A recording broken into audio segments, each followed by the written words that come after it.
রোজার নিয়ত নাওইতু আন আশুমা গাদাম মিন শাহরি রমাদান আল মুবারাক ফরদাল্লাকা ইয়া আল্লাহ ফাতাকাব্বাল মিন্নি ইন্নিকা আন্তাস সামিউল আলিম।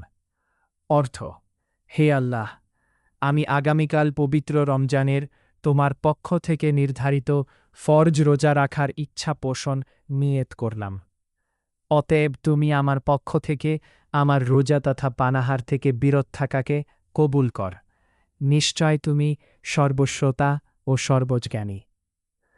ইফতারের দোয়া আল্লাহুম্মা লাকা সুমতু ও আলা রিজিক্কিকা আফতারাতু। অর্থ, হে আল্লাহ, আমি তোমারই সন্তুষ্টির জন্য রোজা রেখেছি এবং তোমারই দেয়া রিজিজের মাধ্যমে ইফতার করছি। মুআজ ইবনে জাহরা থেকে বর্ণিত, আবু দাউদ, হাদিস ২৩৫-৮৮। ইফতারের পরের দোয়া আবদুল্লাহ ইবনে ওমর থেকে বর্ণিত, তিনি বলেন, রাসূল যখন ইফতার করতেন তখন বলতেন, জাহাবাজ জামাও ও আবতাল্লাতিল উরিকু ও সাবাতাল আজরু ইনশা আল্লাহ। অর্থ, ইফতারের মাধ্যমে পিপাসা দূর হল, শিরা উপশিরা সিক্ত হল এবং যদি আল্লাহ চান সাওয়াব স্থির হল।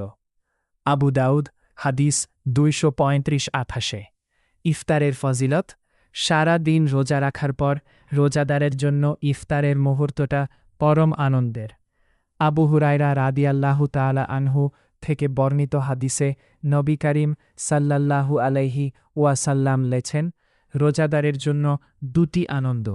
একটি আনন্দ হচ্ছে যখন সে ইফতার করে, আরেকটি হচ্ছে যখন সে প্রভুর সঙ্গে সাক্ষাৎ করে। তিরমিজি হাদিস ৭০০। আল্লাহ তাআলা তাওফিক দান করুন।